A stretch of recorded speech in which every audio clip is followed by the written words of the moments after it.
There will be no illiteracy left in Buffalo when we finish with them, I'm telling you.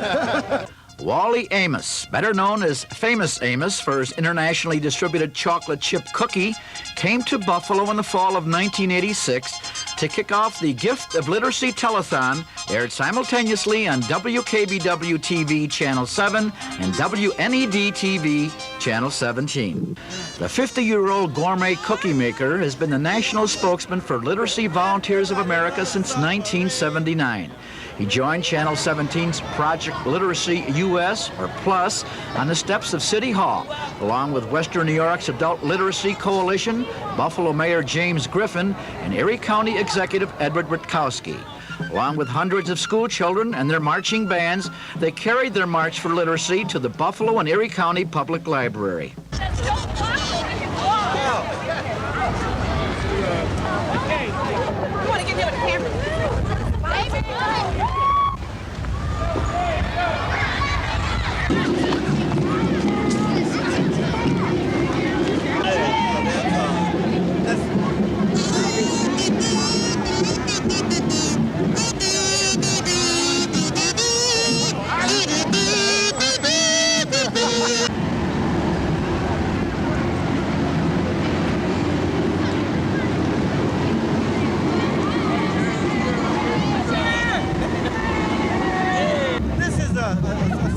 Gesture on cutting the chains of illiteracy in Buffalo. So we're going to have the mayor go first. Mayor, will you please cut the chains of illiteracy? All right. All right. Mayor, you get to keep this chain. You can wear it around your neck like that.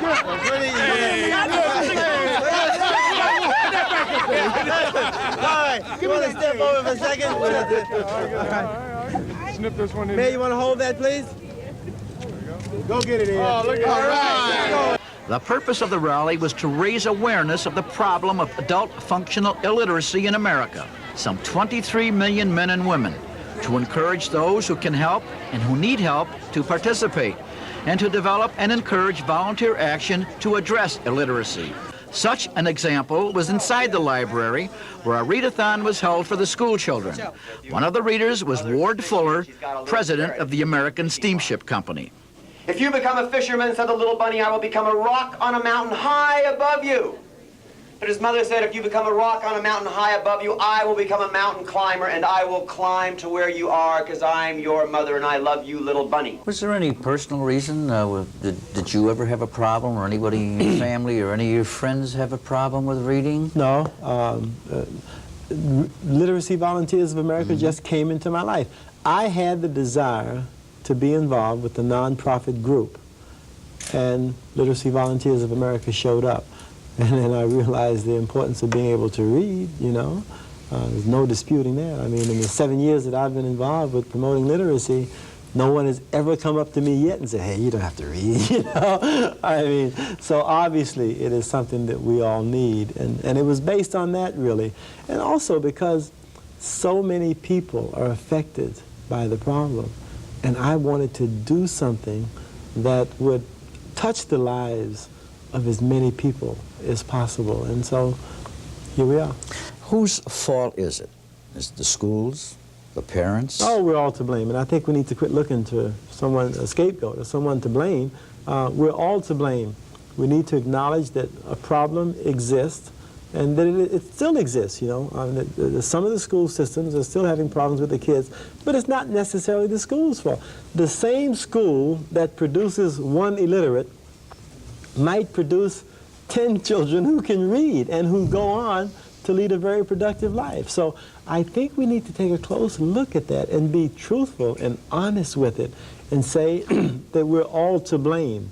We all share in the responsibility of the tremendous problem of illiteracy. There are people out there who are too embarrassed to admit that they can't read. Sometimes their family doesn't know, their friends. What do you tell them? How do you reach them? The fact that so many non-readers now are going on television, television is so important, you know, that they're going on television saying, I can't read, you know. For years, I've been faking it. For years, it's been eating my insides out. For years, I've not felt good about myself because I've not been able to read. But I realized that if I want to advance my life, if I want more out of life, I'm gonna have to learn how to read. So here I am now, asking for help.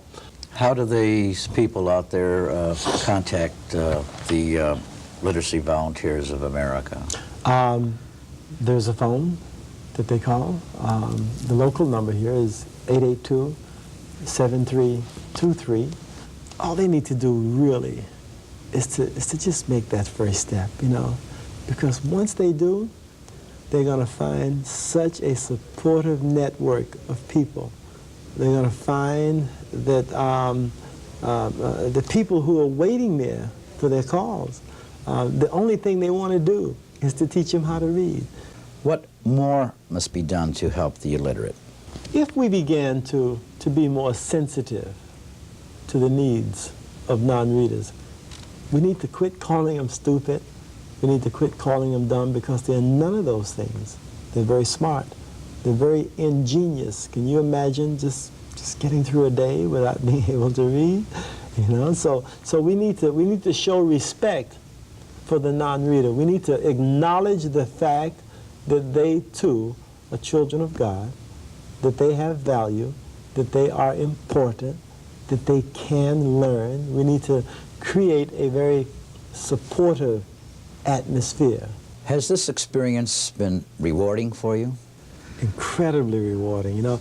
And it's ironic because I got involved really saying what I was going to do to help everybody else, you know.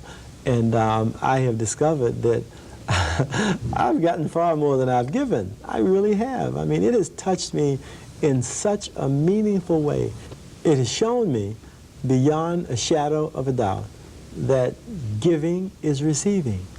Volunteering brings tremendous value to the human being. It lifts up your spirits.